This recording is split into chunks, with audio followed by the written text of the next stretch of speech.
Hello! On va commencer le live. Je dois envoyer l'invitation à Adeline. C'est déjà 10 heures, les amis.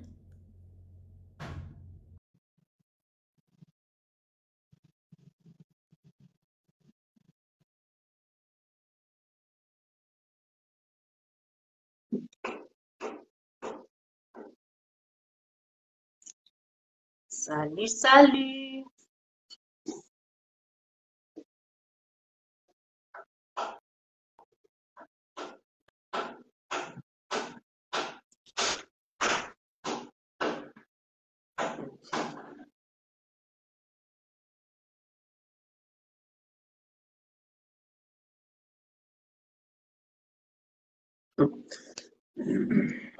Alors, Adeline,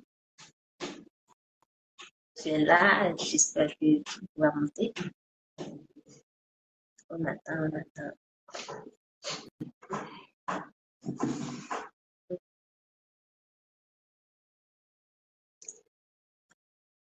Adeline, j'ai répondu à l'invitation. Je vois que tu ne peux pas me rejoindre. Je t'ai envoyé l'invitation, regarde pour voir.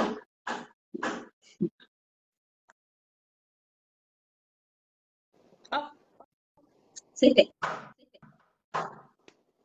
Bon, est-ce que j'ai réussi? Oui, à la Alors, perfection. il faut que je partage la vidéo. Et en fait, c'est pas une. Bon, c'est pas grave, j'ai trouvé. Oui. Bonjour. Bon. Donc, j'espère que vous me voyez. J'ai pas envie d'avoir la tête coupée. Voilà. OK? Ouais, un petit peu plus haut. Moi, je vois juste le haut de ta tête. Voilà, OK, là, c'est là, bon. tu me vois. Ouais, là, je te C'est OK. vois. Ouais, c'est OK. OK. Donc, je vais me mettre à l'aise. Voilà. T'approches pas trop parce que sinon, on te voit juste là. OK. Donc, c'est pas la première fois que Adeline participe à mon live, c'est la deuxième fois. Du coup, je sais pas. Je pense que on a des personnes qui n'étaient pas là avec nous la fois dernière. On a une seule personne, mais je pense qu'on pourrait commencer. Comme ça, les autres viendront nous retrouver ou sinon, ils verront le live en replay. Donc, du coup, je ne sais pas, tu pourrais te présenter pour les personnes qui peut-être regarderont le live après en replay. Alors, De moi, façon je suis, voilà, je m'appelle Adeline, je suis coach en relations amoureuses et je vous aide, en fait, que vous soyez en couple ou célibataire, à, à remettre de l'amour dans votre vie, voilà, soit le faire entrer, à vous préparer vraiment à accueillir la bonne personne, ou soit remettre de l'harmonie dans le couple quand il y a une problématique. Voilà. OK, j'adore cette présentation. Donc, du coup, Adeline, ça me fait vraiment plaisir de t'avoir à nouveau avec moi dans ce live. J'espère qu'on va s'amuser comme la dernière fois parce que la dernière fois, c'était autant. Donc, du coup, Adeline, normalement, le thème du live, c'est.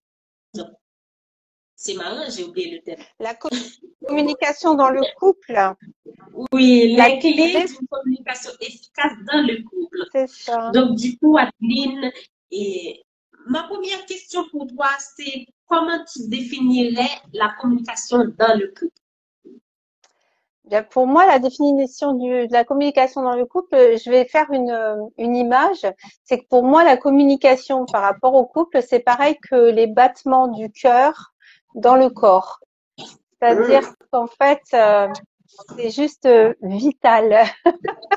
Sans le cœur qui bat, on ne vit plus. Eh bien, c'est pareil, sans communication efficace dans le couple, le couple s'éteint. Bien qu'on sait tous que normalement, dans un couple, c'est pas que seulement dans le couple, mais là, le fait qu'on parle du couple, on va rester centré que dans le couple. Bien qu'on sait tous que dans le couple, la communication n'est pas toujours suffisante. Pas vrai? Euh, C'est vrai que Alors, c'est vital, mais la c'est pas toujours. communication, tout dépend de ce qu'on appelle communication. Pour moi, la communication, elle est multiple. Elle n'est pas que dans la parole. Ok. Il y a les gestes, le Il y a regard et tout le travail. plein de choses, plein de choses qui rentrent en compte et dont on ne se rend pas forcément compte et de l'importance. Donc, c'est vrai que la communication doit être vraiment consciente, on va dire. Il faut vraiment la vouloir aussi. C'est comme voilà, c'est comme si on se disait je veux plus que mon cœur batte quoi. Non, ça marche pas quoi. Il faut la communication, mais il faut pas qu'il batte comme ça. Il faut qu'il batte régulièrement si on veut aller bien. Pour la communication, c'est pareil, il faut qu'elle soit fluide. Donc, mais je crois que dans tes questions, tu vas me demander comment on fait. Oui. Donc, donc voilà quoi. C'est vrai que là, je pense que c'est très très important. Et puis, on a souvent tendance à la faire unilatéralement, juste de de nous vers l'autre.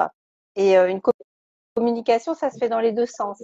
Donc, elle doit être exprimée et écoutée. Oui, c'est vrai ce que tu dis parce que c'est quelque chose que je rencontre assez souvent. Et les femmes, c'est dans les deux sens, les femmes et les hommes, mais c'est beaucoup plus chez les femmes que les hommes.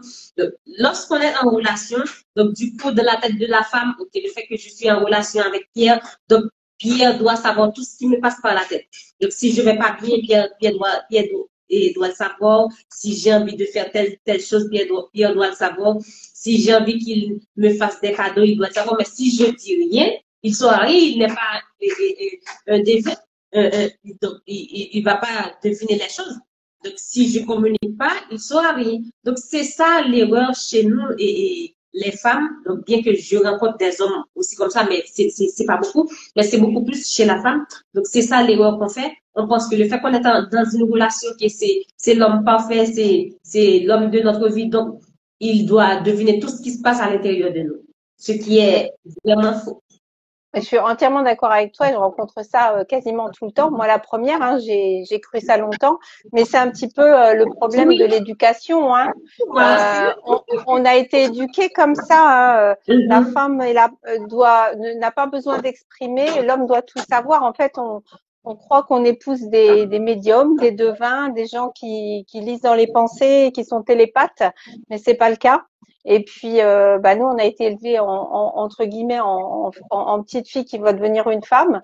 Et puis, les hommes, ils ont été élevés en petits garçons qui vont devenir des hommes. Alors, leur but, c'est pas vraiment la même chose dans la vie. Hein. Donc, forcément, ils n'ont pas les mêmes priorités. Donc, ils vont pas imaginer que nous, on en a d'autres. Et nous, c'est pareil. On imagine qu'ils ont les mêmes priorités que nous, mais c'est pas vrai. Et eux, ils ont d'autres priorités. Du coup, ils sont pas axés sur la même chose que nous.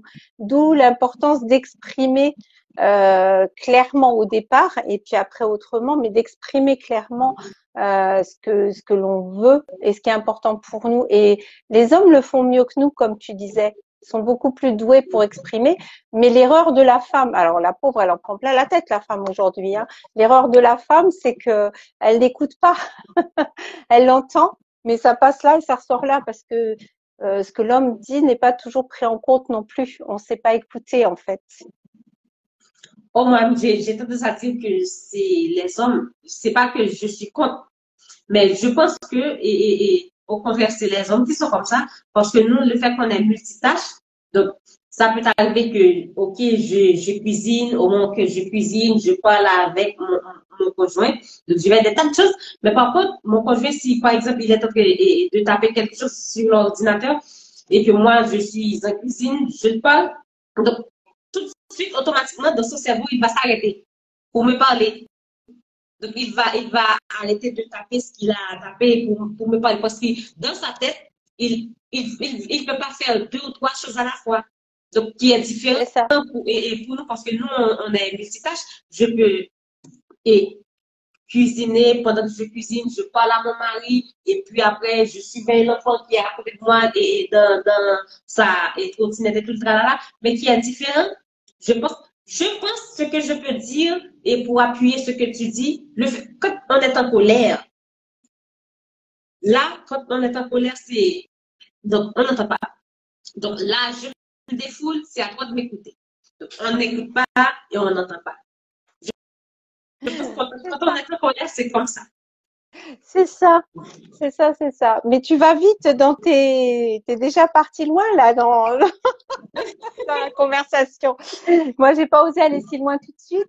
On n'entend pas, mais c'est surtout que, comme tu l'as dit très bien, l'homme à un moment donné fait pas les deux choses en même temps. Donc, il est très en conscience quand il fait quelque chose. Donc, s'il est vraiment sur son ordinateur, il n'est pas disponible au niveau cerveau pour nous écouter. Et nous, on croit que comme on a fait la cuisine et parlé en même temps, il nous a entendus. Il a entendu, mais il n'a pas écouté ce qu'on disait. Il a entendu qu'on parlait, mais il n'a pas pris clairement l'information comme nous, on a envie qu'il la reçoive. Donc, c'est vrai que ça, c'est très important, effectivement, d'apprendre à communiquer dans le couple, parce qu'encore une fois, les hommes et les femmes sont différents, mais dans chaque couple, chaque personne est différente aussi. Donc, c'est vraiment la communication va être propre au couple et non pas juste homme-femme. Donc, ce qui va être vraiment encore plus poussé dans la compréhension et de la découverte de l'autre. Moi, ce que j'avais envie de dire, c'est que pour en arriver là, il faut vraiment vouloir comprendre l'autre et prendre le temps de le découvrir. Il faut être curieux de l'autre. C'est-à-dire que on doit se dire, ben, je vais découvrir mon mari ou ma femme, je vais découvrir comment il fonctionne parce qu'on n'a pas le même fonctionnement dans la communication. Et c'est vrai, comme tu dis au départ, nous, on n'est pas habitué à exprimer les choses. Donc, si on est déjà en couple et qu'on l'a jamais fait, il est intéressant de penser à remettre un petit peu les règles du jeu en avant, quoi. Enfin, les règles, le mode d'emploi, je dirais. J'aime bien employer ce mot, le mode d'emploi de notre fonctionnement personnel. Expliquer à l'autre, alors surtout pas quand on est en train de se crier dessus, hein, c'est une très mauvaise idée. On attend d'aller bien, au contraire, on se prend un petit rendez-vous pour faire un petit moment sympa et puis on prend cette opportunité pour dire tiens, est-ce que ça t'embête pas, j'aimerais bien exprimer certaines choses. Mais ça c'est super important aussi de prendre le moment que l'autre soit disponible, comme tu dis, c'est pas s'il est sur son ordi ou en train de faire un truc super important pour son boulot ou quoi, c'est pas l'idée quoi. Donc on attend qu'il soit détendu dans le bain ou je sais pas moi en train de manger un petit repas sympa pour lui dire quelque chose, mais un moment plutôt adéquat. Un peu comme quand les enfants essayent de nous faire passer une très mauvaise note. Ils attendent le bon moment, ils savent le faire. Il faut faire ça aussi. Et voilà. Donc ça, c'était, tu me disais pour l'importance de la communication. Oui. Donc moi, je dis que une bonne communication aussi, bah, c'est l'assurance d'une bonne santé du couple. Hein. C'est l'assurance d'un couple qui va durer dans le temps et qui va aller bien, qui va pouvoir avancer malgré les aléas extérieurs, parce que la communication dans le couple permettra justement de réguler tout ce qui va être autour aussi, tout ce qui va perturber de l'extérieur. Si on a une bonne communication intérieure, enfin interne au couple, ça permettra de voguer sur la vague sans renverser le bateau, on va dire. Hein. Ça aide beaucoup. C'est très important ce que tu dis. Comme moi, je dis toujours que c'est vrai que la communication, c'est important, c'est le cœur et de la relation, comme tu dis. Mais je dis toujours quelque chose à mes coachés. Et la communication, c'est vrai que c'est très, très, très important, mais c'est pas toujours suffisant. Le pourquoi? C'est parce que, OK, j'ai aucun problème et on communique. Donc, j'ai envie de ça, OK, je te le dis, tu as envie de ça, tu me le dis. Mais l'important après la communication, que moi, personnellement, je l'ai lu et nulle part, ce que je comprends, c'est que la communication marche de pair avec la compréhension. J'ai pas compris. J'entends du bruit, j'ai pas compris, excuse-moi. Je dis toujours que la communication marche de pair avec la compréhension. Parce que ça peut arriver que je communique ou il communique, mais est-ce que je comprends? Alors, j'ai Le compris. La communication, ça tape en fait. Communique avec autre chose, mais j'ai pas compris la deuxième chose. Vous allez devoir m'excuser parce qu'à Ouais, côté, ils font des c'est pour ça. travaux. Donc Au moment où tu as parlé, j'ai pas compris. Voilà. je dis toujours que la communication dans le couple, c'est pas que dans le couple, mais là, on parle pour les couples, la communication marche de pair avec la compréhension. Parce que ça, et si je communique, donc l'autre doit devoir être en mesure de me comprendre. Donc, c'est vice-versa. Le pourquoi. Parce que ça peut arriver, ok, je communique avec Pierre, voilà, chérie, j'ai envie de telle chose, je veux que tu fasses telle chose, mais est-ce qu'il me comprend? Ah, mais évidemment que ça fait partie. Ah ben, je suis complètement d'accord avec toi. D'où l'importance aussi d'expliquer.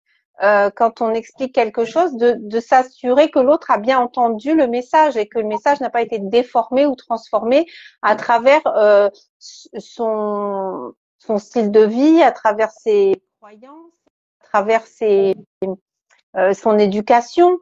Moi, je faisais une conférence là ce week-end au salon et justement, j'expliquais que des fois, un mot qu'on peut prendre ou une phrase qu'on peut prendre sortie ça a été le cas avec mon mari au tout début de notre communication, justement.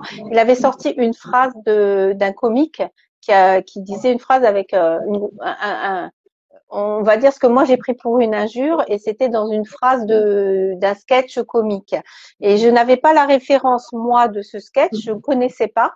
Donc au lieu de prendre ça à la rigolade, je l'ai très très mal pris et je l'ai carrément incendié quoi.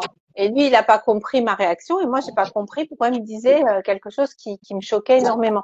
D'où pour rejoindre ce que tu dis, c'est super important d'exprimer donc peut-être d'expliquer au départ que certaines choses peuvent avoir une grosse importance pour nous, même si on ne sait pas pourquoi, parce que ça vient de loin, mais que certaines choses peuvent nous blesser ou être très importantes, alors que pour l'autre, ça peut ne pas avoir de valeur.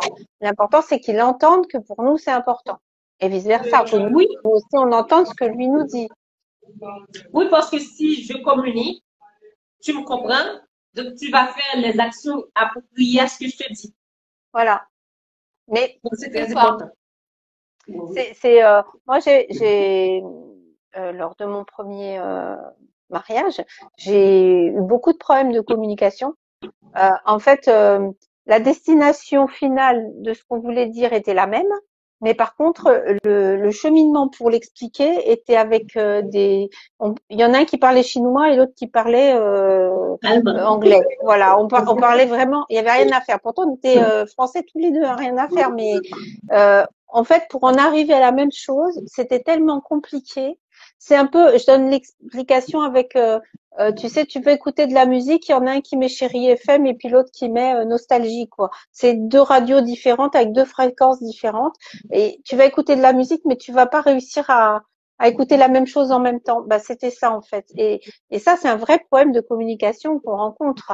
C'est que c'est pas la peine d'hurler sur l'autre 10 000 fois la même chose. S'il comprend pas pourquoi on l'exprime, c'est qu'il y a quelque chose qui n'est pas passé au niveau information, mais au niveau émotionnel aussi, pour nous. Oui, C'est-à-dire qu'il faut expliquer que c'est important pour nous et pourquoi, parce que sinon l'autre comprendra pas.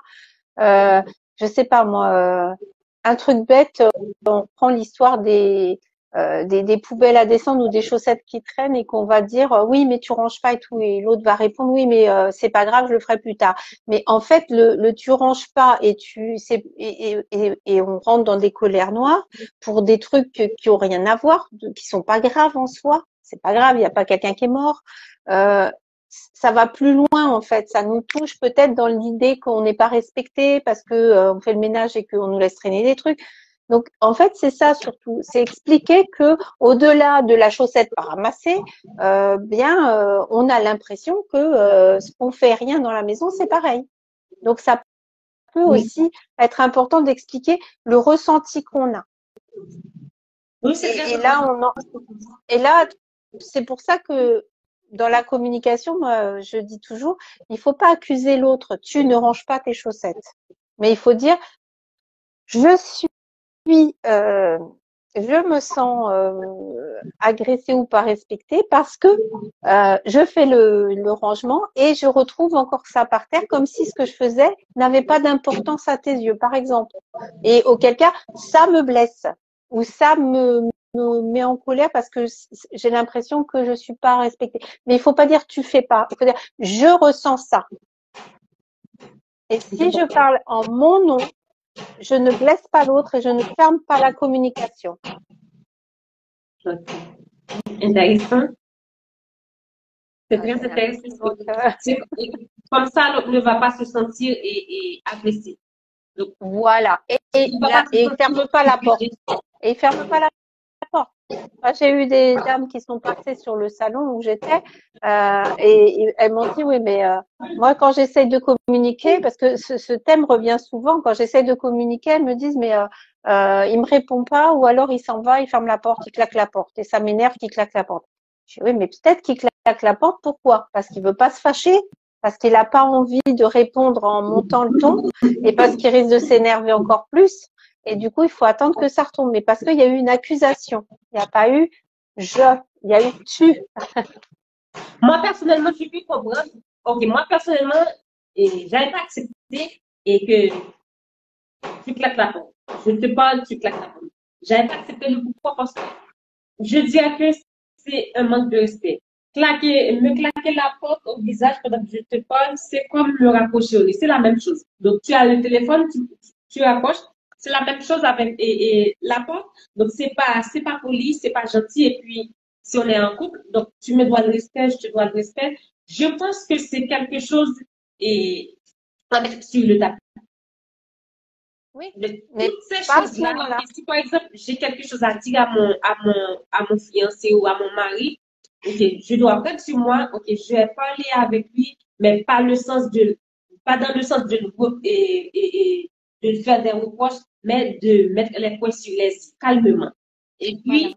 puis, tout ça, si je dois le faire, je vais pas attendre qu'il soit de mauvaise humeur, qu'il soit fatigué. Non, c'est au moment où il est de bonne humeur. Par exemple, on est dans le salon, on blague, on fait la télé, puis on regarde un beau film.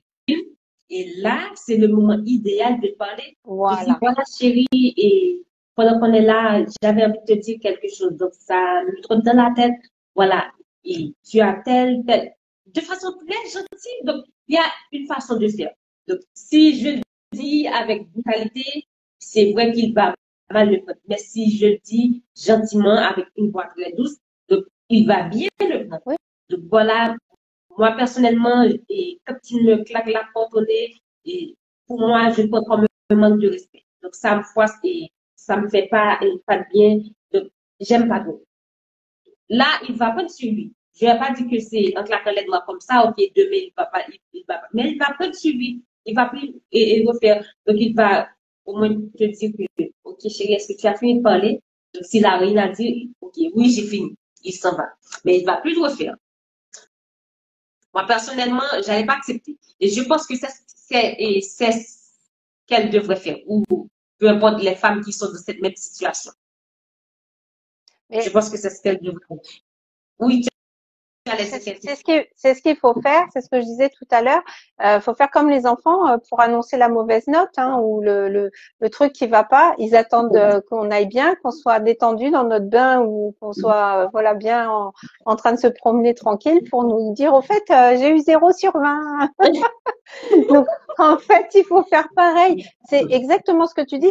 C'est le plus dur, c'est de respecter aussi l'autre, de respecter qu'il a claqué la porte aussi parce qu'il n'avait pas envie de s'énerver sur nous et peut-être de lever la main ou de filer une claque ou de casser une porte ou de faire quelque chose pour se défouler, pour sortir parce que les hommes ne parlent pas autant que nous. Ils ne sont pas capables, voilà, ils ne sont pas capables de passer des heures à discuter pour essayer de comprendre pourquoi, du comment, etc. Ça les agace. Souvent. C'est rare qu'ils passent du temps à expliquer avec nous, etc. Donc, ils ont des réactions plus instinctives. Et auquel cas, claquer la porte, c'est une forme aussi de prendre de la distance pour couper l'agressivité des paroles et des reproches qu'il prend, auquel il est pas capable de répondre tout de suite parce qu'il est trop énervé. Et en fait, c'est une façon aussi, même si c'est vu pour la femme par un manque de respect, ça peut être vu aussi comme une protection pour éviter qu'il y ait un drame, qu'il en arrive à s'énerver trop, à casser quelque chose ou à s'énerver vraiment, parce qu'il y en a qui sont plutôt agressifs quand ils s'énervent et qu'ils n'arrivent pas à trouver les mots ou qui se sentent poussés à répondre. C'est difficile pour eux. Je sais que nous, on a besoin de réponses tout de suite. On a besoin de discuter, on a besoin d'aller comprendre en profondeur pourquoi il y a eu ci ou ça. Mais eux, souvent, n'aiment pas ça, ne sont pas portés sur l'explication à long terme, enfin en longueur, quoi. Ça leur plaît pas. Et effectivement, ils seront beaucoup plus à même d'entendre l'information quand il sera de bonne humeur, quand tu seras tout en douceur, etc., que si tu lui sautes dessus pour lui dire voilà. Donc forcément, oui, tu as raison, il faut attendre, mais il faut comprendre aussi que c'est une façon, déjà, de couper court à la dispute, de claquer la porte, c'est une façon de dire je ne veux pas me disputer. C'est une communication Mais différente je pense que de la parole. je pense que ce qu'il devrait faire, il devrait commencer par s'exprimer. Donc, tu n'as pas envie de discuter, tu me le dis. Donc, tu me claques la porte, mais c'est pas juste. Donc, alors là, je n'ai pas envie de discuter là, et je suis fatiguée, et ok, je rentre là. Ok. Là, ça, je comprends. C'est acceptable. Mais claquer la porte au nez, je pense que toutes les femmes le prenaient mal. Alors, bien sûr, moi je l'ai déjà vécu avec ma première relation. Hein, donc, le problème, c'est qu'il y a des hommes qui ne s'expriment pas et que souvent, on peut pousser à bout pour essayer qu'ils répondent. Et ils se ferment, ils répondent pas. Et s'ils répondent pas et qu'on continue, là, ils vont partir en claquant la porte pour éviter de vraiment sortir de leur gond. Ou alors, ils disent « je ne veux pas parler ». Ils le disent, ce que tu viens de dire. Mais nous, on n'entend pas. On veut discuter tout de suite, là, maintenant. On a décidé que c'était maintenant. Et là, eux, ils se ferment. Eh bien, là, nous, de notre côté, on doit faire un travail sur nous. Voilà, exactement. C'est pas une question que, ok, la femme c'est comme ça, ok. La femme c'est comme ça, s'il y a quelque chose qui n'est pas bonne chez la femme, donc elle doit prendre conscience, ok, donc je dois travailler là-dessus. C'est pas parce que la femme est telle façon que je dois prendre ça comme un compliment et ne pas travailler là-dessus. Ça peut arriver que, ok, c'est vrai qu'on dit que la femme est telle façon, mais là, dans ma relation, il n'y a pas que la femme. On est à deux, donc je dois travailler sur telle situation. Tout comme lui aussi, de son côté, doit travailler sur telle situation, tel comportement. Et comme ça, on finira par trouver un chemin et d'entente. Et c'est tout à fait ça. Et en fait, surtout, ça, c'est aussi une communication et c'est aussi apprendre à, c'est ce que je disais tout à l'heure, ce que je voulais dire en disant être curieux de l'autre, comprendre comment il fonctionne et se dire, voilà, quand il me dit une fois, je veux pas discuter, même si on est dans notre élan, et là, c'est difficile d'arrêter, mais c'est accepter que l'autre n'est pas prêt à discuter maintenant quand nous, on en a besoin. Il peut pas. Donc, il faut accepter de repousser ce moment d'explication et garder avec nous, enfin, ce point d'interrogation pour avoir la réponse. Accepter que l'autre n'est pas sur la même fréquence que nous et n'est pas prêt là tout de suite à rejoindre l'explication. Et ça, beaucoup de femmes ont du mal à le comprendre et sont beaucoup dans l'accusation, mais ne comprennent pas que, comme tu viens de le dire, elles doivent aussi accepter que l'autre ne fonctionne pas forcément comme elles. On est très différents et encore plus dans le couple. L'avantage dans le couple, c'est qu'on n'a qu'une personne à apprendre vraiment à bien connaître. On n'a pas tout le monde. Au moins cette personne. Et cette personne, en l'observant avec amour. C'est-à-dire, c'est pas dans les moments de colère, évidemment, c'est dans les moments où on est ensemble. C'est là que c'est important de regarder, de comprendre, de lui poser des questions pour comprendre ce qui est son fonctionnement. Et auquel cas comprendre que moi, je sais qu'avec mon mari, Au début, j'étais un peu dans le forcing. Je voulais l'information tout de suite, tout de suite. Et il me disait une fois, deux fois, trois fois, j'ai pas envie. Arrête, pas maintenant, pas maintenant. Et j'entendais pas. Je comprenais pas. Non, mais j'entendais, mais moi, j'étais partie, tu sais, dans le truc d'aller chercher. Et je voulais ma réponse tout de suite. Et j'arrivais, et non, mais je suis sûre qu'il y a des femmes qui vont Je se pense qu'on est reconnaître tous dans passés ce que par je là. dis. Jusqu'au jour où j'ai compris que c'était, pour lui, le fait de dire stop, pas maintenant, c'était très important d'entendre ça et de dire, et de faire stop. Parce que c'était pas la peine, c'était fermé de partout et de toute façon, j'aurais pas pu aller plus loin et lui non plus. Et c'est un moyen de protection aussi de dire stop. Et nous, c'est pas facile d'entendre ça et je rencontre beaucoup de femmes aussi que j'accompagne qui ont beaucoup de mal à accepter qu'on fasse pas comme elles veulent au moment où elles le veulent parce que encore une fois, voilà, on a été habitués comme ça à nous dire on doit demander et on dit toujours l'homme propose, la femme dispose. C'est-à-dire qu'en gros, voilà. Mais là, la femme dispose, il faut aussi qu'à un moment donné, elle accepte que ce soit dans l'autre sens. Oui, c'est vrai. C'est vrai, on doit en quelque sorte travailler sur nous. Ça, je reconnais. C'est des deux côtés. Oui, c'est vrai. Mais tu sais ce que je pense, et c'est ce que j'ai remarqué dans la relation, au tout début de la relation. On est tellement amoureux, donc on est aveugle. Donc, du coup, ok, je me concentre sur Pierre, oh, je l'aime, il est parfait. C'est vice-versa. Donc, on ne prend pas le temps de dire, ok, voilà, moi j'ai un profil, c'est ce que je fais. J'ai un profil. Je ne sais pas si toutes les femmes sont comme ça, mais toutes les femmes devraient être comme ça, avoir un profil. Parce qu'il y a certaines femmes, ok, je tombe amoureuse de n'importe qui, il n'y a aucun problème. Il suffit que j'ai quelqu'un qui me donne de l'amour. Non, c'est pas vrai. C'est pas suffisant parce que si tu n'as pas un profil, et puis voilà, et quelqu'un de borderline ou de borderline et vient dans ta vie. Donc, tu vas l'accepter. Donc, il t'offre de l'amour, tu l'acceptes. Peu importe qu'il soit un pervers narcissique, borderline, borderline, whatever, donc tu acceptes. Donc, et c'est pas bien, je pense qu'on devrait avoir un profil. Et premièrement. Deuxièmement, lorsqu'on est amoureux, c'est pas parce que je suis amoureuse que je peux pas mettre les points sur les i au tout début de la relation. Par exemple, je rencontre Pierre, soit ça peut arriver, c'est pour le moment, on n'a pas encore de relation, mais on fait connaissance. Je dis voilà, je suis telle façon, telle façon, telle façon. J'accepte pas ça, j'accepte pas ça, j'accepte pas ça, j'accepte ça, j'accepte ça, j'accepte ça. Là, tu donnes ton profil. Donc, tu as un profil dans ta tête de l'homme que je veux avoir. Donc, là, tu décris en quelque sorte, pas en long et en large, mais ta personnalité. Ce que tu attends de la relation.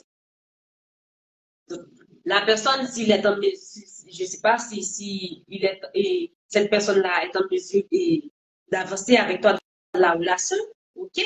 Mais s'il veut faire des efforts, tant mieux. Mais s'il veut pas faire des efforts, il va dire, oh, moi, c'est pas cette femme-là que je veux parce que elle a beaucoup trop de principes, voilà, non, je veux pas. Donc, il va poursuivre son chemin. Je pense que, au tout début de la relation, c'est important déjà de communiquer. C'est pas que la relation, 1 an, 2 ans, c'est déjà l'amour fou. Et puis voilà, je vois que Paul, il ronfle, ok, Paul est borderline, voilà, maintenant là. Non, c'est pas. Je pense qu'au tout début, c'est mieux. Comme ça, si ça peut marcher, ça marche. Si ça ne marche pas, déjà, on arrive. Je suis entièrement d'accord avec toi puisque l'accompagnement que moi je propose aux femmes qui sont célibataires et qui veulent plus se tromper, c'est justement de travailler d'abord sur la connaissance exacte d'elle-même parce que bien souvent on ne se connaît pas, on n'a pas appris à se décrypter, à savoir exactement ce que tu viens de dire, ce que l'on veut, ce que l'on veut pas. Et moi je les fais travailler sur leur passé amoureux pour pouvoir bien comprendre les choses. Et surtout aussi savoir ce qu'elles veulent, qui elles veulent laisser rentrer dans leur vie et qui elles ne veulent pas. Mais ça, on n'a pas tous fait ça avant de rencontrer quelqu'un. Ça, c'est l'idéal. Ça, c'est vraiment le top de pouvoir faire ça quand on est seul et avoir la possibilité de mettre ça en place, de s'interroger là-dessus, de bien comprendre, d'être au clair avec soi-même pour expliquer à l'autre notre mode d'emploi, entendre si l'autre connaît le sien, peut nous l'expliquer et voir si nous aussi ça nous convient ou pas. C'est pas juste je me laisse choisir, c'est je choisis l'autre. Mais quand on est déjà dans une relation, on n'est pas passé par la case départ pour faire tout ça et qu'on a fait, on a commencé au milieu du chemin directement sans se connaître, ça demande des réajustements réguliers. Et ça, Mais qui n'est pas impossible non plus. non, ça n'est pas impossible. C'est pour ça que si on arrive à déjà à être en bienveillance envers l'autre et surtout envers soi aussi, parce que comme tu dis au début de la relation, on veut de l'amour, mais on s'en fiche de qui pourvu qu'on nous aime. Ça, c'est de la dépendance affective. Et auquel cas, on va effectivement se mettre comme on va s'effacer devant l'autre, alors qu'il sait même pas vraiment qu'on s'efface. Il pense qu'on est soi-même, puisque on lui a pas dit vraiment. Hein. Donc, résultat de ce qui va se passer, c'est qu'un jour, on va, au bout d'un certain temps dans la relation, on va reprendre nos bases, qui on est, et puis l'autre va nous regarder en se disant mais qui c'est quoi, je la connais pas, elle est différente, je comprends pas. Donc, pour éviter ce choc de découverte au bout de quelque temps, c'est très important quand on est capable d'observer l'autre, de voir effectivement, puis de s'observer, de savoir ce qui nous touche en positif ou en négatif, et de pouvoir de temps en temps, moi ce que je propose c'est des petits rendez-vous entre nous, dire tiens, on pourrait avoir des petits moments où on parle, on fait le point sur le mois par exemple, qu'est-ce qui m'a plu, qu'on a fait ensemble, qu'est-ce que j'aurais aimé qu'on n'a pas fait, que ça m'aurait plu qu'on fasse, etc. Et puis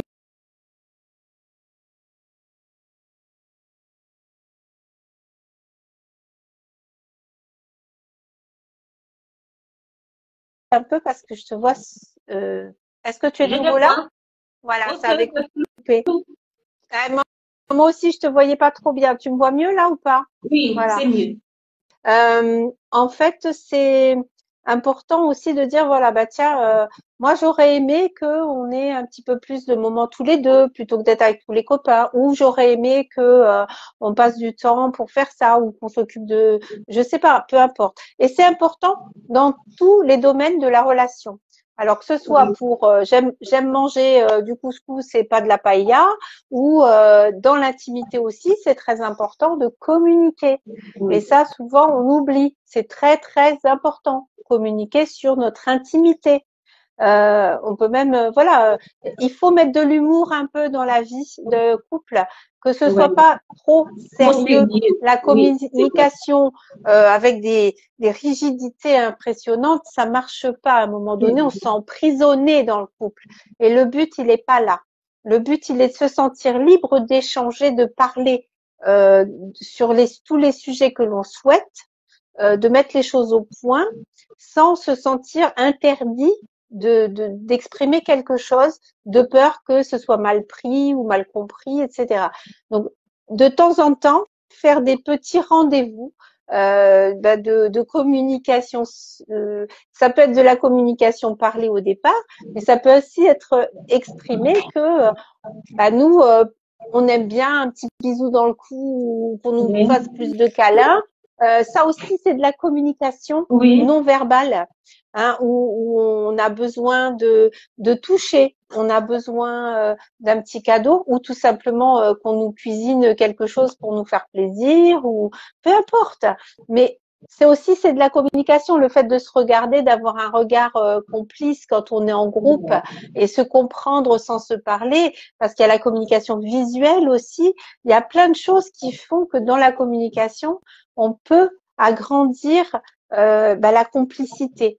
Et ça, des petits rendez-vous, alors que ce soit des rendez-vous amoureux, que ce soit des rendez-vous pour parler de temps en temps, faire le point sur le mois, pourquoi pas, ou sur la semaine, j'en sais rien, de ce qu'on a adoré, de ce qu'on a détesté. Et puis ça peut être fait comme un jeu, ça peut être fait comme comme un jeu découverte, par exemple. Je sais pas, il faut mettre un petit peu d'amusement dans l'échange, que ce soit pas toujours noir, blanc, bien, mal, voilà. Et ça, souvent, je m'en suis rendu compte. Les gens, dès qu'on parle de couple, ça y est, c'est sérieux. Il faut pas, on rigole pas avec ça. Mais s'amuser dans le couple est aussi une thérapie et une bonne communication, parce que quand on rit ensemble, on peut exprimer des choses plus facilement. Et comme tu disais, tout à l'heure, tu disais, sous le fait de un peu rigoler et tout, je peux faire passer un message beaucoup plus facilement quand on est souriante, qu'on s'amuse, qu'on rigole, que quand on est trop grave, et là, ça passe pas du tout. Mais c'est pareil pour nous aussi. On prendra plus facilement un reproche, quelque chose que l'autre n'aime pas, avec le sourire et l'humour, que si on se prend un coup de bâton dans la figure, en nous disant des mots qui sont plus violents, quoi, qui sont agressifs. Oui, c'est très important. Je vais te poser la deuxième question que j'avais préparée pour toi. Quels sont les avantages d'une communication efficace dans le couple? Il y a quelqu'un qui m'appelle là, je me déplace 1 minute, non pas 1 minute.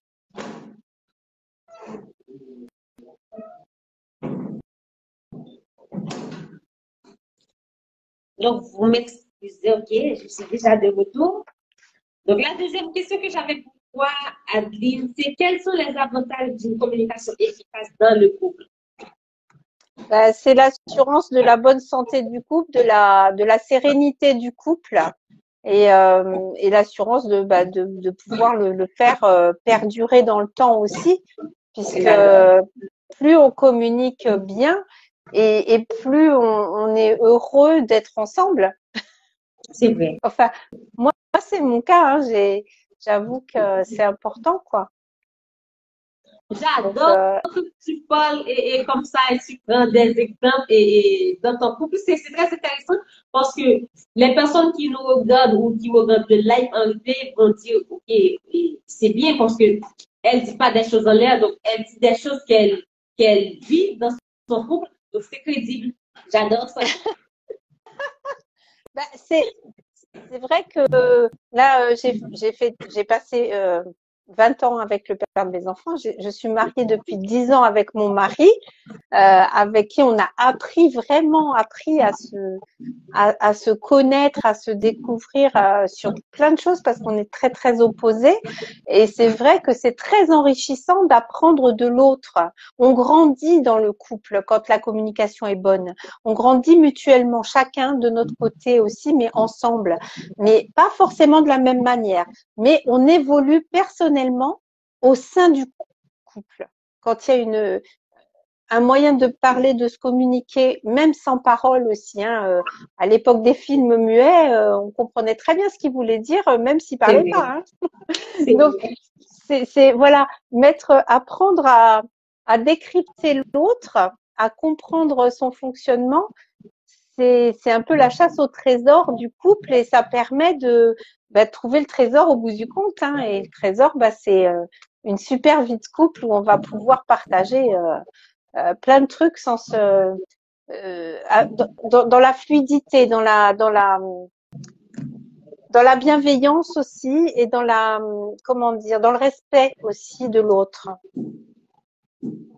Et ça, c'est super important, parce que du coup, quand on est dans le jugement, c'est une catastrophe.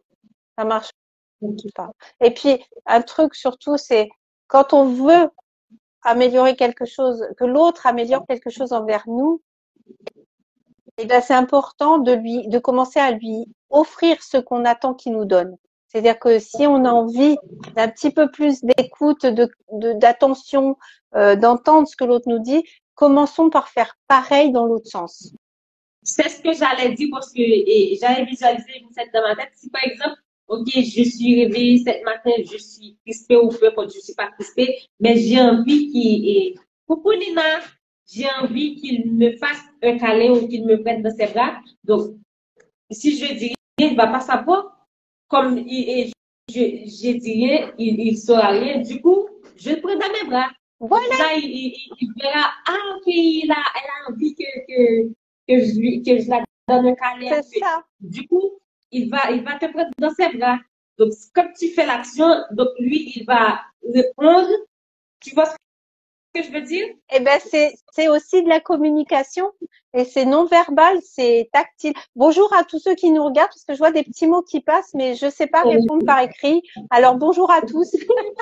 Oui, Merci pour vos commentaires. On peut faire des demandes au risque de non. Oui, c'est vrai, parce que ça peut t'arriver si, par exemple, j'ai envie d'un câlin. Donc, si il est en colère, je lui dis, chérie, j'ai envie que tu me fasses un câlin. Il est en colère, il ne va pas Il le le faire. fera pas. Ça peut t'arriver et qu'il te fait un câlin, ça peut t'arriver qu'il ne fait pas de câlin. Mais du coup, j'ai fait le câlin. Ça peut t'arriver, lui aussi, il avait envie de ce câlin-là. Voilà. Donc, du coup, c'est ça. Donc, et je suis satisfaite, il est satisfait. Voilà. Ou tu peux laisser passer un petit peu si vous êtes, s'il est en colère. Tu laisses passer un peu si vous venez de vous disputer un tout petit peu. Et puis, tu laisses un silence. Et puis, à un moment donné, tu demandes, tu veux un café? Oui. Des choses bêtes comme ça. Il va te répondre. Il va te répondre. Et briser la glace. Voilà. Ben, c'est comme, alors on en revient. Tu sais, c'est comme pour les enfants. Les enfants, toi, tu as des enfants, moi, ils sont grands, mais c'est pareil. Un enfant, quand il fait une grosse crise en plein milieu du supermarché parce qu'il n'a pas ce qu'il veut et qu'il veut pas continuer à avancer et qu'il est par terre en train de se débattre dans tous les sens, tu dis, oh, regarde, il y a un avion qui passe là, regarde. Et tout d'un coup, tu parles d'autre chose. Et hop, il va regarder ailleurs, il va oublier qu'il est en colère et tu vas casser le rythme de la colère. Même s'il va pas tout d'un coup avoir le sourire, mais tu as arrêté l'engrenage. Et auquel cas, même si tu fais pas le câlin tout de suite pour pas au risque de te sentir repoussé, auquel cas faut l'accepter aussi, mais au moins on peut repartir après sur autre chose. Parler en douceur et reparler autrement. Nina, j'ai pas d'enfants, ce sont mes neveux. Du coup, je parle de comme si c'était mes enfants. Pardon? Mais ce sont mes neveux. Ah. Non, Nina pensait que j'avais un enfant. Désolée, je croyais, mais parce que des fois je vois une petite fille, quelque chose. Bon voilà, donc c'est moi qui ai fait l'erreur. Par contre, ça quand même, ça vient là. Voilà, bah écoute, je s'imaginais en maman épanouie, tu vois. Je suis maman et c'est cœur. Ben voilà. Donc c'est pareil. Oui. C'est pareil. Oui. C'est pareil. Donc voilà. Donc c'est vrai que le fait de casser le truc et puis de donner ce qu'on a envie de recevoir, c'est un peu comme montrer l'exemple. Hein, si tu donnes un câlin, ton compagnon va comprendre que tu aimes recevoir des câlins et puis peut-être voilà. Et puis des fois, c'est comme tout, ça sera pas tout de suite dans l'inverse. Mais si tu le fais régulièrement, plutôt que de dire ça fait 3 mois que tu me donnes pas de câlin. Voilà. Mais si toi tu lui donnes des câlins régulièrement, il va venir t'en donner aussi. C'est normal, ça va donner un rythme, tu vois. Et ça pour tout. Donc si on a envie que l'autre nous écoute sans nous envoyer bouler non plus, on va pas lui dire des choses qu'on n'aimerait pas entendre.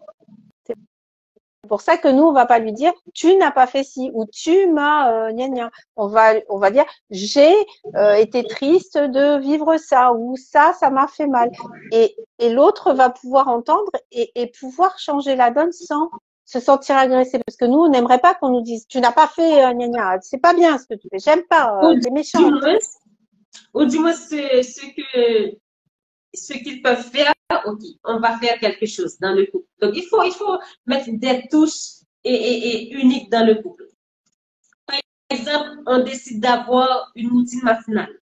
Donc, le matin, ça peut arriver, c'est Pierre qui me lève avec un petit bisou ou je sais pas, et qui me chuchote quelque chose à l'oreille. C'est vice-versa. Et ça peut arriver qu'on a décidé de prendre le petit déjeuner au lit. Des tas de choses comme ça. Ouais. Ça peut arriver qu'on a décidé de faire, par exemple, de la méditation 5 minutes ensemble, soit dans la chambre ou sur la terrasse. Des tas de choses. On dit, OK, et 10 points et routine matinale. Telle chose, c'est quelque chose. Ça peut aider à briser la glace. Oui, bien sûr. oui. Et la deuxième chose, et on peut décider, OK, on va faire quelque chose. Donc, tout ça, c'est dans l'ambiance. C'est pas avec du sérieux. Au début de la relation, je sais pas, 1 an, 2 ans après le mariage. Okay. Voilà ce qu'on va faire, chérie.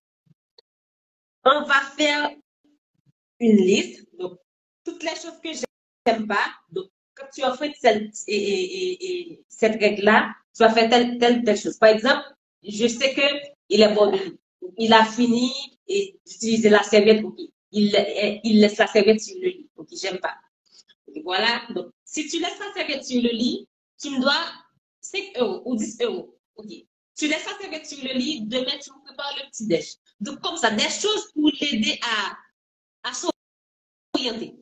Par Il est contre, bon lui de lit. dit, par contre, lui dis pas, par contre, lui dis pas si tu laisses la serviette sur le lit, tu me fais un câlin. Parce que là, il la laissera tous les jours sur le lit, hein. Tu n'auras jamais pensé. Il va aller au-delà du câlin. Non, non, chérie, là, c'est pas du câlin, on va faire autre chose. Du coup, Sauf si tu veux un câlin. Sauf si tu veux des câlins. Des câlins, mais les choses qui sont vraiment primordiales pour moi, par exemple, je suis pas bon de lit, il est bon de lit. Donc, je demande des grosses choses. Je sais pas, des sommes énormes, par exemple. Mais les choses par exemple, ça peut arriver qu'il a oublié de mettre sa brosse dans la boîte. Ok, ça, c'est OK. Si je le fais pour toi, OK, tu me dois un câlin. Donc, ça, c'est petit, il n'y a aucun problème. Pourquoi je dis ça? C'est parce que je veux mettre de l'autre. Je veux, par exemple, indirectement, il ne va pas voir que je joue le rôle de sa maman, mais il va voir que indirectement, je suis en train de l'aider, mais avec de l'amour, avec bienveillance. C'est comme un jeu. C'est comme on dit pour les enfants, j'apprends en m'amusant. Donc, j'éduque, si je peux le dire comme ça, mon homme en m'amusant. On s'amuse, on s'éduque ensemble. Alors, je suis d'accord avec toi, mais il faut aussi que tu acceptes la réciproque. Oui. C'est-à-dire que lui je aussi, dis vice-versa. voilà, de son côté aussi, il a sa liste. Oui, c'est vice-versa. à une condition, c'est que ce que tu lui imposes, entre guillemets, dans le cadre que tu imposes, ce soit pas quelque chose qui soit contraignant pour lui, parce que ça fait vraiment pas partie de son fonctionnement. C'est-à-dire qu'il faut que ça ne change pas sa nature profonde. Faut pas changer la personne. Voilà. On fait une chose juste pour que la relation puisse aller de l'avant. Alors, si il faut savoir une chose, si nous on commence à changer quelque chose qui peut le déranger, par exemple, si on commence à modifier notre comportement, imaginons que c'est nous qui laissons traîner plein de trucs, et puis quand lui laisse traîner, on lui reproche, mais nous on laisse traîner aussi. Le fait de nous, un peu comme le fait de faire un câlin parce qu'on en veut un, le fait de nous commencer à ramasser tout ce qu'on a pu, parce que souvent on parle des chaussettes des hommes, mais les sacs des femmes, le foulard, les clés, Oui. nous aussi on en laisse. Moi, tu parlais de vécu, moi aussi. Je vais donner un exemple de vécu, c'est que je disais tout le temps, tu en mets partout, mais moi, à un moment donné, je me suis dit, ok, puisque c'est quelque chose qui voilà, je vais regarder ce que moi je laisse. Et je me suis rendu compte que oui, il n'y avait pas les chaussettes, mais il y avait d'autres choses. Il y avait une veste, il y avait un sac, il y avait autre chose. Et en fin de compte, j'en avais plein les bras et je me suis dit, ah quand même, j'ai laissé tout ça. Et au fur et à mesure, j'ai pris l'habitude de, moi peut-être, me dire quand je commence à en voir un peu, de dire, attends, je range déjà, ça en fait la moitié en moins. Et ça fait un automatisme de l'autre côté. Ça donne, encore une fois, sans avoir besoin de trop mettre le doigt dessus verbalement, ça aide et ça fait en sorte qu'en face, il y a de la symétrie. Ça commence à donner l'effet aussi de l'autre côté pour l'autre. Il commence à faire pas, enfin, tu vois ce que je veux dire? En montrant sans rien dire le faire. Après, de temps en temps, on peut le dire, mais beaucoup moins. Quand on rabâche pas quelque chose, mais qu'on montre, ça va beaucoup plus vite. En fait, pour faire changer certaines choses, à condition qu'on ne rentre pas dans le profond de la personne. Si on lui demande vraiment de changer littéralement, c'est pas la peine, quoi. Il faut pas prendre cette personne-là, c'est une autre. Oui, On s'est trompé. normalement. Ça peut arriver que la personne travaille là-dessus et cet homme-là, il commence à s'améliorer, mais changer radicalement la personne, je pense que c'est à la personne de voir, ok, j'ai Oui. envie de changer et avant tout pour moi, parce que Voilà. c'est pas bien, et puis j'ai envie de changer pour la relation. Alors, on peut, il y a des choses pour lesquelles on a envie. C'est ce que j'appelle le négociable et le non négociable. C'est-à-dire qu'il y a des choses pour chacun d'entre nous qui n'est pas négociable. Et ça, il faut que nous, on le respecte envers nous-mêmes, c'est du non négociable pour nous, donc entre nous et nous, mais avec l'autre aussi. C'est-à-dire que ce qui est pas négociable pour l'autre, il faut pas essayer à tout prix. Je sais pas, je vais dire quelque chose de très qui va parler à beaucoup de gens. Il y a beaucoup de gens qui fument et d'autres qui fument pas. Quand ils se rencontrent, les non-fumeurs contre les fumeurs, et à un moment donné, ça finit par pas coller, quoi. Il y a des gens qui vont dire, bah moi, c'est hors de question que je rencontre quelqu'un que je vive avec quelqu'un qui est fumeur parce que je supporte pas. Et puis ça arrive, cette personne va quand même se mettre en couple avec cette personne qui est fumeur ou fumeuse, et puis à un moment donné va essayer de lui faire arrêter de fumer. Si cette personne qui fume occasionnellement et qu'elle s'en fiche, elle va peut-être arrêter, mais si elle veut vraiment fumer parce que c'est quelque chose qu'elle a envie de faire, même si elle sait que c'est néfaste, etc., ça va partir au clash parce que là on essaye de changer quelque chose de non négociable. Oui. Et ça, c'est pas bon. Donc ça, c'est vraiment quelque chose qu'il faut connaître des deux côtés, ce qui est négociable et ce qui ne l'est pas. Je veux dire, je sais pas moi, une femme qui a l'habitude d'avoir les cheveux longs jusque-là et qui n'a pas du tout envie d'avoir les cheveux comme ça sur la tête, si elle rencontre quelqu'un qui lui dit je veux absolument que tu aies les cheveux comme ça, mais ça peut être dans l'autre sens, un homme qui a les cheveux longs et qui ne veut absolument pas se couper les cheveux, et que sa femme lui dit mais je veux absolument que tu aies les cheveux courts, ça fait partie peut-être du non négociable en fonction de la personne. Donc ça, c'est pas quelque chose qu'il faut essayer de changer parce que ça revient comme un boomerang. Ça, c'est un jour ou l'autre, on se le prend en pleine tête, quoi. C'est pas bon. Et mais c'est là qu'on va revenir sur cette question de profil. Donc, si j'ai un profil, j'aime pas les hommes, par exemple, qui ont des cheveux longs. Donc, ça peut être OK. Et je rencontre Pierre, si c'est non négociable pour lui de se faire couper les cheveux, alors je m'aventure pas dans la relation. Donc, c'est comme Oui, dire, voilà, j'ai violé quelque chose voilà. dans mon profil. Oui, c'est ça. Mais sauf si ça fait partie du négociable chez nous.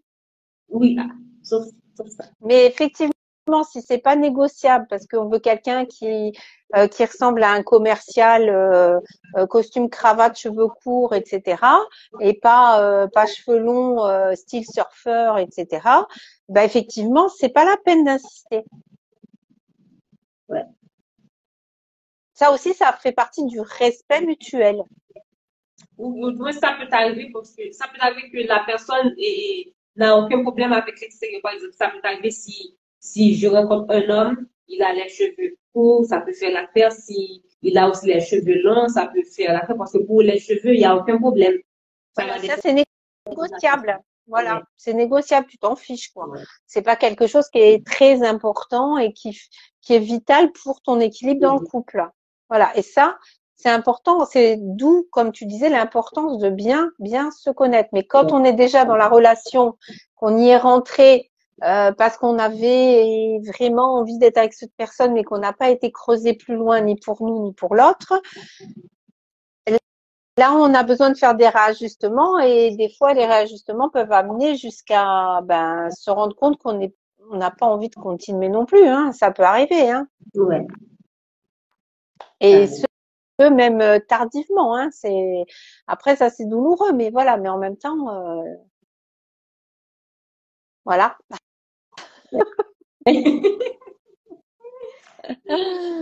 En même temps, voilà quoi. Ok, Adeline.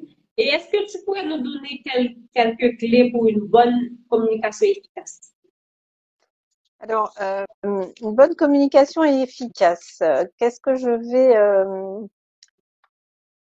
vais déjà prendre ces petits rendez-vous régulièrement, regarder, attendre le bon moment, ça on l'a dit aussi, avoir une accalmie pour parler, réajuster les choses régulièrement, faire le point régulièrement, pour pas attendre, en fait, pas garder à l'intérieur quelque chose qui nous plaît pas, et puis attendre de faire cocotte minute et d'exploser pour arriver au point de non-retour.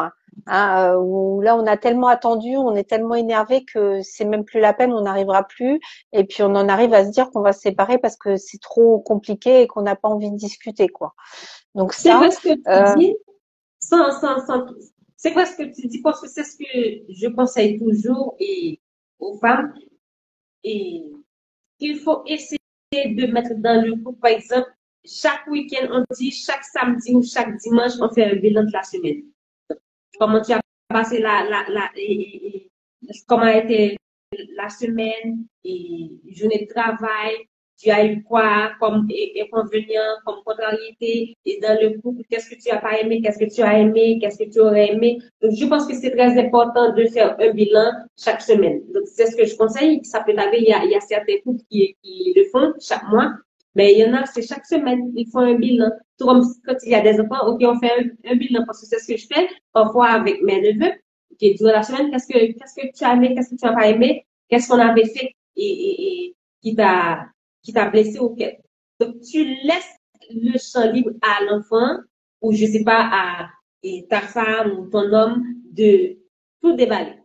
ouais. Et puis Comme ça, tu peux le faire. parce que ça peut t'arriver. Pardon? Vas-y, finis, je t'en prie. Parce que ça peut t'arriver et par mégarde, j'avais dit quelque chose ou j'avais fait quelque chose sans m'en rendre compte. Et puis voilà, ça l'avait blessé. Du coup, il m'a dit, voilà, tu as fait telle ou telle chose. Et voilà, je t'excuse parce que là, on parle en toute bienveillance. Oui, c'est ça. Et on peut le faire, comme on disait, sous forme de jeu. Oui. En s'amusant, et puis peut-être définir le délai aussi, pas assez court dans la longueur, que ce soit pas quelque chose de rébarbatif, de contraignant comme une obligation systématique. Faut que ce soit voilà, faut que ce soit sous forme de détente, de jeu. On peut faire un jeu j'ai aimé, j'ai pas aimé, ou un truc comme ça, enfin voilà, pour faire un jeu, quoi. Et puis au milieu, le jeu, ça peut être bah tiens, qu'est-ce qu'on pourrait faire pour améliorer ça, et puis on trouve des solutions, ou alors on écrit des solutions, on les met en vrac et puis on enfin, inventer. Du coup, ça met aussi une complicité dans le couple. Ça permet justement de se découvrir d'une autre manière, et ça peut être sympa. Après, tout le monde n'est pas ouvert à ça, hein. Bon, voilà, ça peut. Pour garder une communication ouverte et honnête, échanger, écouter aussi, c'est-à-dire parler, mais écouter ce que dit l'autre avec attention et avec bienveillance, et pas essayer de répondre tout de suite à ce que l'autre nous dit. Essayer d'entendre vraiment ce qu'il dit et de comprendre, comme tu disais, exprimer, mais comprendre, et peut-être reposer des questions pour que l'autre s'étale un peu plus sur ce qu'il veut dire comme message, ce qu'il veut passer. Peut-être que juste dire ah oui, j'ai entendu ça, t'aimes pas, mais peut-être dire pourquoi. Enfin, qu'est-ce que ça fait?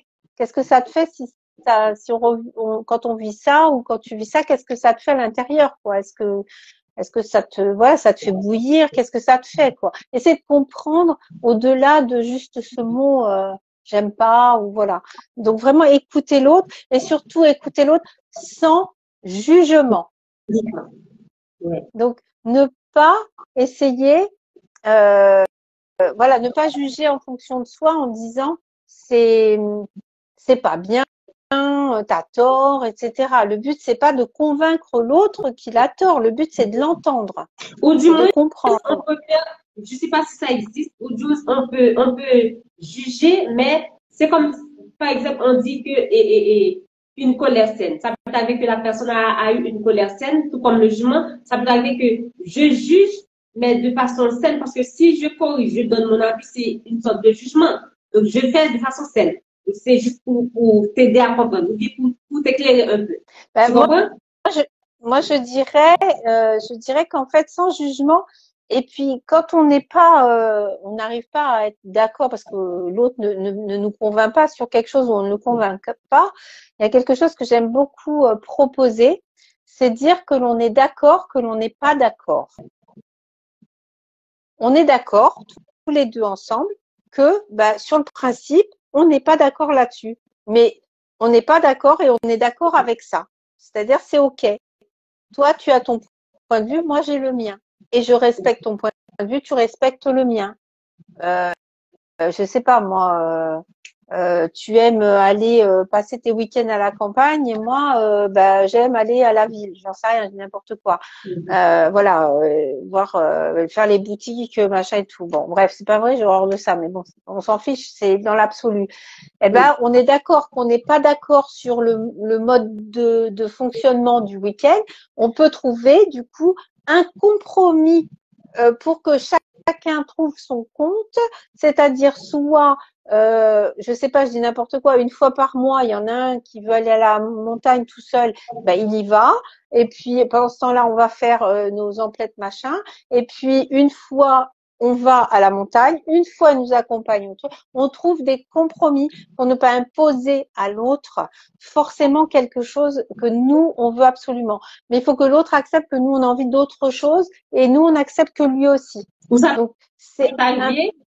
Si par exemple, si par exemple, j'ai choisi la campagne, on va dire que, OK, pour ce mois-ci, OK, je t'accompagne à la campagne.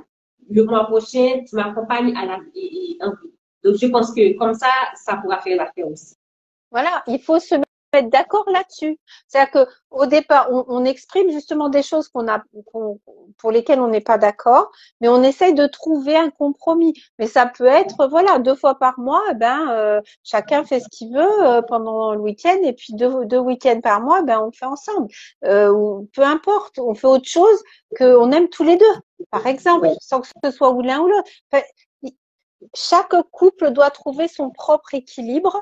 Et c'est par le biais de la communication déjà verbale, mais aussi toute la communication qui va autour. Et surtout, pour finaliser, bien comprendre qu'on a tous les multiples communications, c'est-à-dire qu'on a tous besoin et de parler et de toucher, de toucher et d'être touché. On a besoin d'avoir des attentions qui peuvent se mettre sous différentes formes. Mais ça, on a tous des degrés différents pour chaque communication en fait. Il y a des gens qui vont pas avoir envie de parler, qui ne vont avoir envie que d'être pris dans les bras et de toucher l'autre. Ça leur suffit. Il y en a d'autres qui ont besoin beaucoup de s'exprimer. Mais si on a quelqu'un qui ne s'exprime pas beaucoup, il faut trouver là aussi s'exprimer là-dessus, expliquer que nous on a besoin de parler, mais qu'on essaiera de réduire notre temps de demande de parole avec l'autre. Et puis l'autre, s'il a besoin de plus de tactile, on va augmenter peut-être pour l'autre aussi un petit peu notre côté tactile pour que chacun trouve son équilibre. Mais c'est ça, et la raison au tout début de la relation, il est très important de parler et des langages d'amour, de demander à l'autre, c'est quoi ton langage d'amour? Donc, ça veut dire parce que j'ai rencontré des hommes qui ne connaissent pas les 5 langages d'amour. Tu n'as jamais lu le livre, non? Et le livre en audio, non? Donc, c'est pas grave. J'ai entendu parler de ce livre. C'est toi qui me l'as dit là maintenant? Par contre, c'est un livre qui a beaucoup plus de 15 ans d'existence. Mais encore une fois, tout le monde n'aime pas lire. C'est ça le problème. Donc, c'est ce que je conseille. Donc, si toi, tu es une personne qui n'aime pas lire, mais au moins écoute, tout comme tu écoutes de la musique, tu peux aussi écouter un livre et un audio. Donc, en écoutant, il y a quelque chose et que involontairement, c'est le cerveau, parce que je dis toujours, le cerveau, c'est comme un tiroir. Donc, involontairement, sans t'en rendre compte, le cerveau va capter des choses. Oui, mais tu peux lui expliquer aussi. Oui, tout à fait. Tu peux lui demander, tu préfères que je t'offre un cadeau pour ton anniversaire physique, une montre, j'en sais rien quoi. Tu préfères que je te fasse un énorme câlin, je me mette un gros nœud sur la tête et que c'est moi ton cadeau. Tu préfères que je t'écrive un mot d'amour? Qu'est-ce que tu, enfin, sans parler de l'anniversaire, mais dans l'absolu, si je te témoigne mon amour, comment tu préfères? Tu vois, tu peux poser des questions encore une fois et dire voilà, dans tous ces formats-là, qu'est-ce que tu aimes toi? Et du coup, tu comprends ce que l'autre préfère, comment il fonctionne le plus. Et toi, tu peux expliquer. Ben, moi, je préfère comme ça ou comme ça.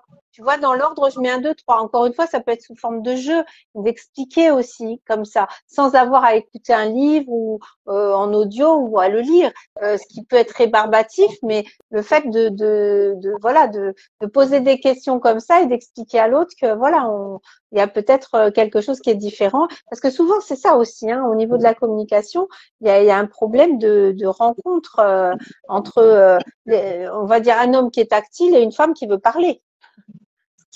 C'est vrai. Un homme, il va faire un câlin pour dire qu'il l'aime sans rien dire, et puis la femme, elle veut qu'on lui dise je t'aime.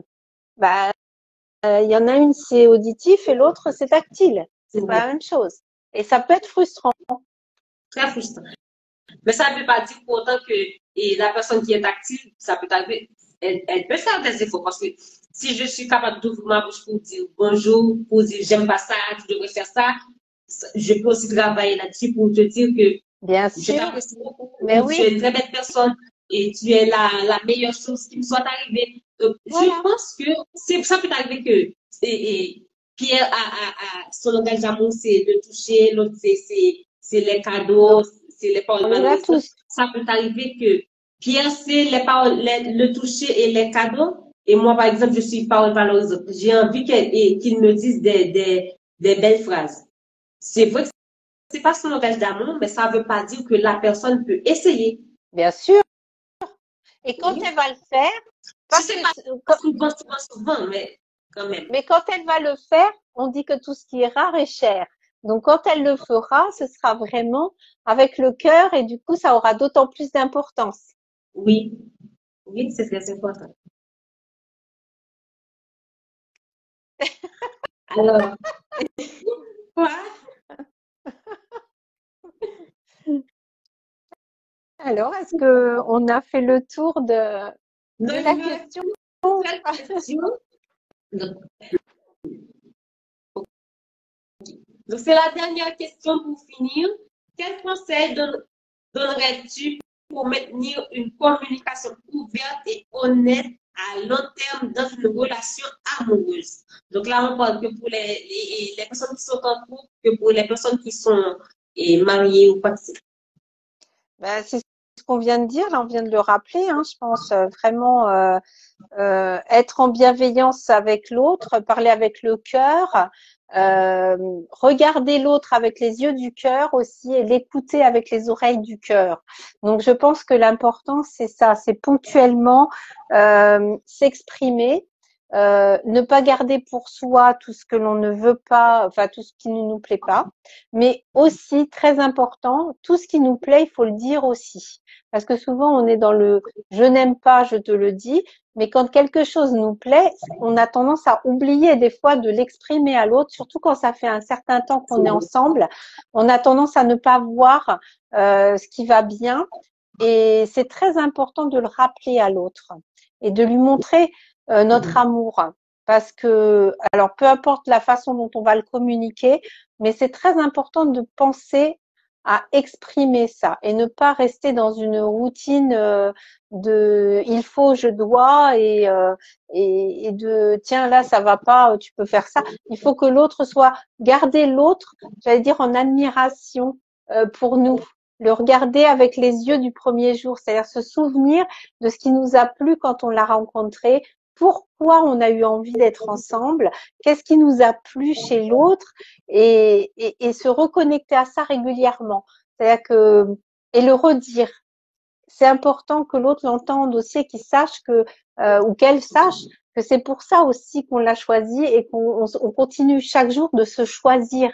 C'est pas on est marié, ça y est, c'est fini, ou on vit ensemble, ça y est, c'est fini, ça fait longtemps. Donc non, au contraire, ça doit la communication, plus on avance dans le temps, plus elle doit être fluide, plus elle doit être facile. Une fois qu'on a trouvé notre moyen de communiquer le plus simple dans le couple, c'est-à-dire un mélange de un petit peu de ça avec beaucoup de ça et puis un petit peu de ça, on fait notre petite mixture ensemble et puis on communique aussi sur tout ce qui nous va bien, pas que ce qui pose problème. C'est-à-dire c'est très important de penser à avoir des petites attentions ponctuelles, régulières, pas les mêmes, pour pas que ce soit juste une habitude comme d'appuyer sur un bouton à chaque fois pour allumer la lumière. Hein. C'est vraiment quelque chose qui doit venir en spontanéité. On garde sa spontanéité, on garde son âme, pas d'enfant parce qu'en couple on n'est pas un enfant, mais quand même on garde son âme joyeuse. On essaye de et puis surtout dans un couple, la communication est importante aussi pour perdurer, parce que souvent on a on parlait de l'extérieur, il y a des hauts et des bas comme ça, et en fait quand il y en a un qui est en bas, l'autre il doit être en haut, parce que ça lui permet de remonter l'énergie de l'autre, comme ça lui quand il retombe, l'autre il est là. Et en fait c'est ça, c'est une danse, hein, j'allais dire c'est vraiment un lien montagne russe, mais ça peut être aussi quelque chose de fluide, comme des vagues sur l'eau qui sont douces et qui vont et qui viennent, mais qui remontent et qui redescendent, mais toujours dans l'unité. Il y a plein de vagues, mais elles sont toutes quand même accrochées. Et la force du couple, c'est de rester ensemble en unité, c'est de rester ensemble en fluidité. Et si on communique régulièrement aussi sur ce qui va bien, le couple ne peut devenir que plus fort. Oui. Et ça, c'est magique. Parce que quoi qu'il peut arriver, il peut tout surmonter. Quoi qu'il peut arriver de l'extérieur, j'entends. Hein. Si le couple est uni, si le tout couple est en communication, en complicité de communication, eh ben, il peut vraiment surmonter tout et avancer longtemps. Et il faut y avoir aussi le vouloir.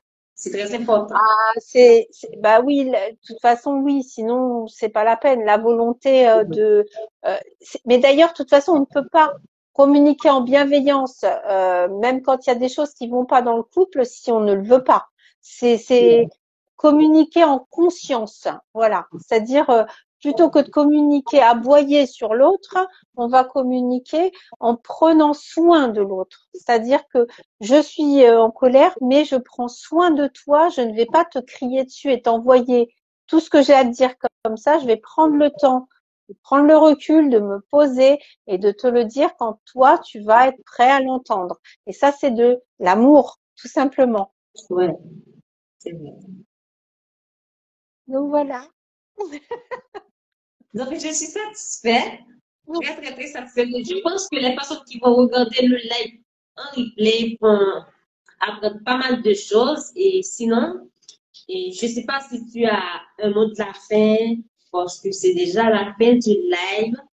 Ben, Et du coup, est-ce que tu as un dernier petit conseil à partager à nos célibataires surtout? Parce qu'on a oui, beaucoup ben, parlé pour les personnes qui sont en couple là. On a ah envie oui, de la rester, relation de on dit couple. quelque chose. Eh ben les célibataires, commencez par aimez-vous inconditionnellement. Apprenez à Très vous important. aimer parce que c'est quelque chose que bien souvent on ne sait pas faire, que ce soit homme ou femme. Ah, c'est Commencez par vous aimer, prendre soin de vous, soyez bienveillants dans les paroles que vous vous dites, dans les gestes que vous faites envers vous. Prenez soin de vous mentalement, mais aussi dans le cœur, aussi dans le corps. Prenez soin de vous. Et quand vous allez commencer à vraiment vous aimer, vous allez pouvoir rencontrer une personne qui va vous aimer. Vraiment. Pas juste être là pour faire semblant. Et ça, c'est une des clés très, très importantes. très important. Merci pour Alors, pour ton invitation, Kenya. C'est toujours un plaisir de partager avec toi. Le plaisir est pour moi aussi. J'adore partager avec toi. C'est bien. J'adore. Voilà, voilà. Donc, reste plus qu'à essayer de repartager ce qu'on a pu échanger, parce que moi aussi, c'est un plaisir d'entendre aussi, voilà, quelqu'un qui donne aussi voilà, qui a des expériences de vie différentes, qui va expliquer autre chose, et je trouve que c'est très, très intéressant de pouvoir partager, même entre nous, on apprend toujours, hein, c'est ça qui est génial. Donc voilà. Très génial. J'adore. J'adore. Ah oui. Voilà, Et voilà. puis, Bah, écoute, on vous laisse, les amis. Donc, et vous pouvez regarder le live en replay. Si vous avez des questions, vous pouvez contacter Adeline sur son compte Instagram, ou vous pouvez aussi me contacter. Donc, on fait le même métier. Donc, il n'y a aucun problème. D'ici là, Adeline, on se parle sur Instagram. voilà, ça marche. Au revoir et merci à tous, et merci à toi, Kenya. Merci à toi également. Bye bye. Bye.